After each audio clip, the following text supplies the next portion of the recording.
بسم اللہ الرحمن الرحیم۔ علم اصول فقہ کی ایک بہت ہی اہم بات ابھی ہم پڑھنے والے ہیں۔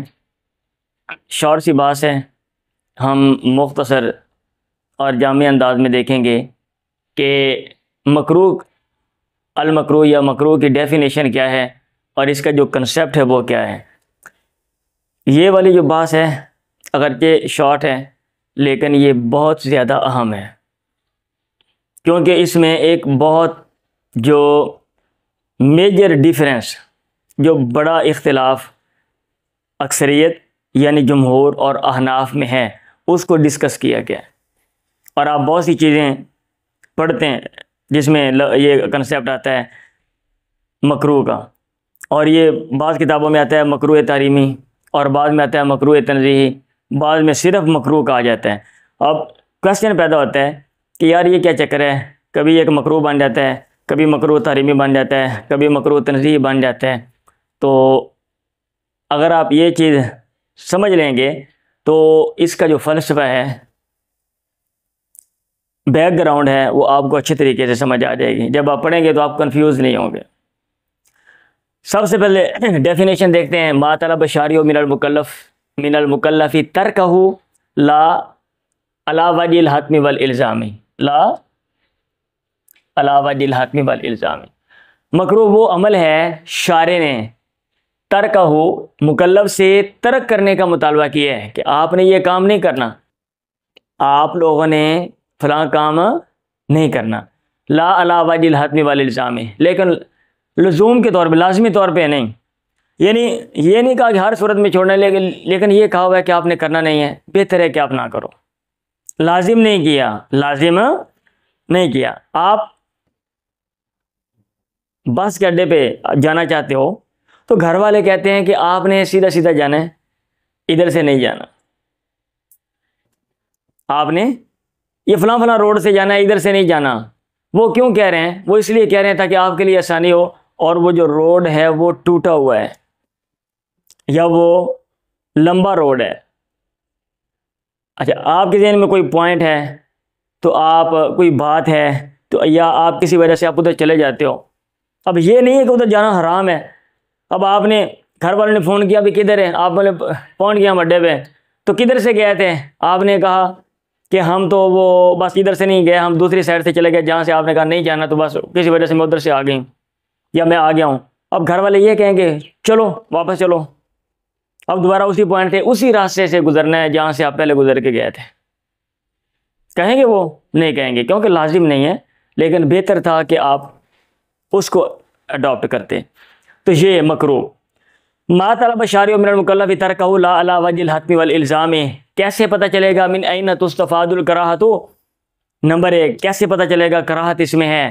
صیغۃ الکراہۃ، کراہت کا صیغہ آ جاتا ہے حدیث میں، ان اللہ یکرہ لکم قیل وقال، اللہ تعالیٰ ناپسند کرتا ہے تمہارے لیے قیل وقال، فضول باتیں، ایسے کہا گیا فلاں نے ایسے کہا، ایسے کہا گیا فلاں نے ایسے کہا، جو عموماً ہم کر رہے ہوتے ہیں سارا دن۔ ہمارے گھروں میں تبصرے ہو رہے ہوتے ہیں، فلاں کے گھر میں ایسے ہو گیا، فلاں بڈھی نے نہیں کر دیتا، فلاں بندے نے نہیں کر لیا، فلاں دے مسئلہ بن گیا۔ ہمیں کوئی اور بات آتی نہیں ہے، اپنے مسئلے مسائل کا کوئی پتہ نہیں ہے، بچوں کے مسئلے مسائل، فیملی کے یہ نہیں ڈسکس کرنے، نہیں، ہم نے بس یہ ڈسکس کرنا ہے ابھی فلانا بندے کا فلانا مسئلہ بن گیا اور فلاں بڈھی کا فلانا مسئلہ بن گیا، ٹھیک ہے، ہم نے یہی باتیں کرنی ہے فضول۔ نمبر دو، القرینۃ صارفۃ من التحریم الی الکراہۃ، وہ قرینہ، دلیل، علامت جو پھیر دے تحریم سے کراہت کی طرف۔ آپ ٹیکس کی اسٹڈی کرتے ہو، ٹھیک ہے، آپ ٹیکس کی اسٹڈی کرتے ہو، آپ کو منع کیا جاتا ہے، لیکن سیاق و سباق سے آپ کو پتہ چلتا ہے کہ یہ بندہ کر سکتا ہے، گنجائش ہے، یہ قرینہ ہوتا ہے۔ حرام نہیں ہے، حرام نہیں ہے، مثالیں آپ اس میں دیکھیں گے اپنی کتاب میں۔ اب اس کا حکم کیا ہے؟ اب یہ مکروہ ایک ہی قسم ہے، سن لیں، جمہور کے نزدیک کتنی قسم ہے مکروہ کی؟ ایک۔ کویسچن آ جاتا ہے جمہور کے نزدیک مکروہ کی اقسام لکھیں، آپ کتنے لکھیں گے؟ ایک۔ حکم ہو، فاعل ہو، یلام ولا یعاقب ہو، ملامت کی جائے گی کرنے والے کو، سزا نہیں دی جائے گی، گنہگار نہیں ہوگا، ولا یاسم ہو، دیکھیں ادھر، تارک ہو و تارک ہو یمدح و یصاب ہو، اور ترک کرنے والے کو کی مدح کی جائے گی وَيُصَابُ اور اس کو بدلہ دیا جائے گا، اس کو ثواب دیا جائے گا، اس کو ثواب دیا جائے گا۔ بات سمجھ آ رہی ہے؟ اس کا مطلب یہ ہے کہ اگر کوئی بندہ یہ کام کر لیتا ہے، آپ اس کو برا بھلا کہیں گے، سزا نہیں دیں گے، گنہگار نہیں ہوگا۔ اور اگر کسی بندے نے نہیں کام کیا بتارکو یمدو تو وہ قابل تعریف ہے، وہ یصاب اور اس کو بدلہ دیا جائے گا، ملے گا۔ تو یہ تھا جمہور کے مطابق، ٹھیک ہے۔ اب انواعہ عند الحنفیہ، احناف کے نزدیک جو اس کی انواع ہے، دروازہ بند کر دیں جی، وہ دو ہیں، ایک ہے المکروہ تحریمی اور ایک ہے المکروہ تنزیہی۔ پیچھے میں نے اشارہ کیا تھا آپ کو پیچھے میں نے اشارہ کیا تھا اس کی طرف، میں دوبارہ بول رہا ہوں۔ المکروہ تحریمی ما طلب الشارع والکف عنہ، وہ شارع نے جس سے رکنے کا مطالبہ کیا، بدلیل ظنی، دلیل ظنی کے ساتھ، لا قطعی، نہ کہ قطعی ہو۔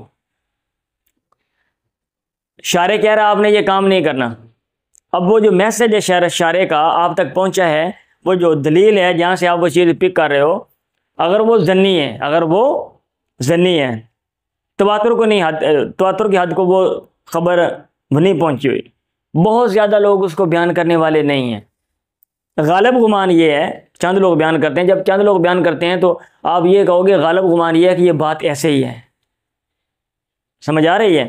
تو دلیل ظنی ہے، جیسے الخطبہ علی خطبۃ الغیر، نکاح کا پیغام بھیجنا غیر کے نکاح کے پیغام، منگنی ہو گئی ہے، اب دوسرا بندہ منگنی کروائے تو منع ہے نا۔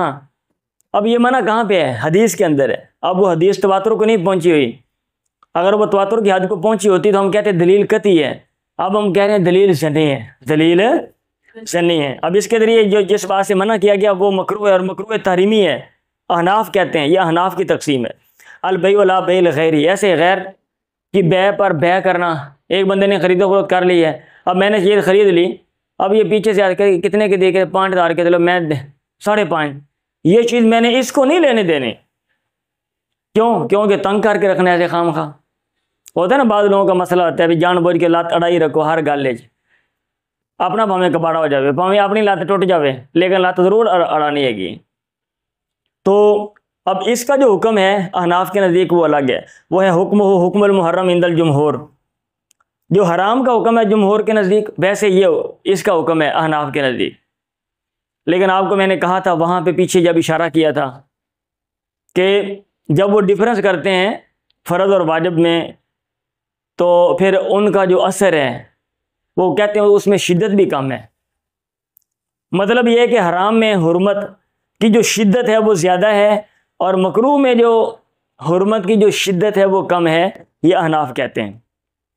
اور یہ المکروہ تنزیہی، وہ کہتے ہیں ما طلب الشارع والکف عنہ طلبا غیر ملزم للمکلف، وہ کام ہے شارع نے جس سے رکنے کا مطالبہ کیا ہے، لیکن ایسی طلب ہے جو مکلف کے لیے لازم نہیں ہے۔ رک جاؤ نہ کرو، لیکن نہ کرنا لازم نہیں ہے۔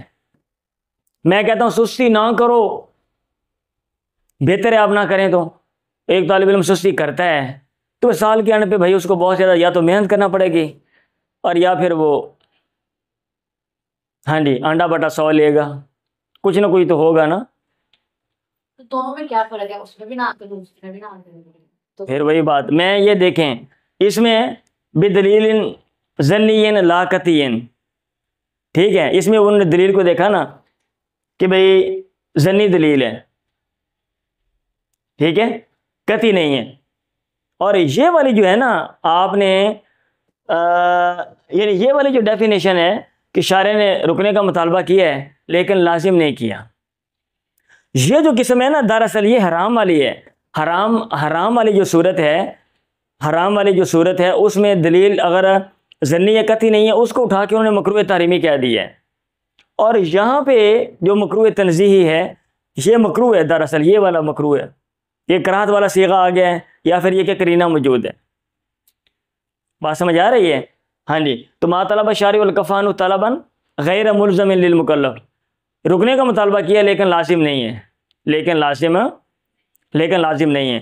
اور یہاں پہ ما طلب الشارع والکف عنہ رکنے کا مطالبہ کیا ہے، ہر صورت میں رکنا ہے، لیکن دلیل ظنی قطعی نہیں ہے، یہ حرام ہے۔ دوسرے لفظوں میں یہ حرام ہے اور یہ حرام نہیں ہے، سمجھ آ رہی ہے؟ اب اس کا جو حکم ہے وہ دیکھ لیں، حکم ہو لا یذم فاعل ہو ولا یعاقب، مذمت نہیں کی جائے گی، کرنے والے کی مذمت نہیں کی جائے گی، ولا یعاقب، اور اس کو سزا بھی نہیں دی جائے گی، اور اس کو، اور یہاں پہ یہ نیچے لکھا مٹ گیا تھوڑا سا، یہ ماشاء اللہ گزرنے والے جیسے وہ بھینسے ہوتے ہیں دیوار کے ساتھ رگڑ کھا کے، ایسے رگڑ کھا کے کوئی گزر گیا یہاں سے۔ اب یہ دیکھیں، اب میں نے اشارہ دے دیا، ھذا الخلاف بین الحنفیہ و بین الجمہور، احناف اور جمہور کے درمیان یہ جو اختلاف ہے، کا خلاف فی الفرض والواجب، یہ ایسے ہی ہے جیسے کہ ان کا اختلاف ہے فرض اور واجب میں۔ فرض اور واجب میں پیچھے آپ نے بحث پڑھی ہے بھائی، اگر دلیل قطعی ہے تو پھر وہ کہتے ہیں احناف یہ فرض ہے، ادروائز واجب ہے، اور جمہور کہتے ہیں یہ ایک ہی ہے، جمہور کہتے ہیں یہ ایک ہی ہے، فرض اور واجب ایک ہی ہے، وہ دلیل کو نہیں دیکھتے۔ ایسے احناف نے یہاں پہ دیکھا حرام والے جو صورت ہے اس میں اگر دلیل ظنی ہے اس کو اٹھا کے انہوں نے یہاں پہ مکروہ تحریمی کہہ دیا، اور دلیل قطعی ہو تو پھر تو وہ حرام ہے نا، رکنے کا مطالبہ کیا، دلیل قطعی ہے وہ حرام ہے، دلیل ظنی ہو تو پھر یہ مکروہ تحریمی ہے، یہ مکروہ، یہی تو یہ لکھا ہوا ہے بدلیل ظنی، رکنے کا مطالبہ کیا دلیل ظنی ہے، اگر رکنے کا مطالبہ کیا دلیل قطعی ہے تو پھر وہ حرام ہے۔ بات سمجھ آ رہی ہے؟ کچھ پلے پڑ گیا۔ ابھی ہم نے پڑھا مکروہ کے والے سے کہ شارع نے مکلف سے جس کے ترک کرنے کا مطالبہ کیا لیکن لا علی وجہ الحتمی والالزام، لازمی طور پہ نہیں کیا۔ کہاں سے پتہ چلے گا؟ لفظ سے پتہ چلے گا یا قرینہ موجود ہوگا۔ حکم کیا ہے؟ یہ جمہور کے نزدیک حکم ہے۔ احناف اس کے دو کائنڈس کہتے ہیں دو قسمیں، ایک مکروہ تحریمی اور ایک مکروہ تنزیہی۔ یہ مکروہ تحریمی وہ حرام ہے، رکنے کا مطالبہ کیا ضرور رکنے لیکن دلیل ظنی ہے، بدلیل ظنی ہے، اس کا حکم حرام والا حکم ہے۔ یہ مثالیں نیچے ہیں۔ اور ادھر جو مکروہ تنزیہی ہے وہ یہ شارع نے رکنے کا مطالبہ کیا لیکن لازم نہیں ہے۔ اور مثالیں اکل لحوم الخیل للحاجۃ، یہ میں نے پڑھی نہیں تھی، ضرورت کے بعد گھوڑے کا گوشت کھانا وہ کہتے ہیں مکروہ ہے لیکن یہ مکروہ تنزیہی ہے، آپ کھا سکتے ہو۔ حکم کیا ہے؟ کرنے والے کی مذمت نہیں کی جائے گی، نہ سزا دی جائے گی۔ اب ایک بندہ گھوڑا ذبح کر کے کھاتا ہے تو اب یہ نہیں کہ اب آپ اس کو پکڑ لیں گے، سزا دیں گے۔ سمجھ آ رہی ہے؟ ہاں، یہ جو کتابوں میں جو لکھا ہوا ہے، اگرچہ موجودہ دور میں چیزیں بہت سی بدل گئی ہیں، اب جس کی وجہ سے آپ کہہ رہے گھوڑے نہ کھاؤ، جہاد میں استعمال کرنے ہیں، ہمارے پاس اور سواریاں نہیں ہوں گی، اب آپ گھوڑوں کو نہیں استعمال کر رہے ہو، اب آپ متبادل چیزیں، اگر آپ نے اس چیز کو دیکھنا ہے تو پھر آپ اس میں یہ والی مثال دینا یہ غلط ہے۔ لیکن کیونکہ کتابوں میں وہ پرانی مثالیں جو کہ تم لکھ دی جاتی ہیں اور ہم بھی وہی سیم ٹو سیم آگے بیان کر رہے ہوتے ہیں، جبکہ بہت سی مثالوں میں جو سچویشن ہے وہ بالکل چینج ہو چکی ہوتی ہے۔ چلیں۔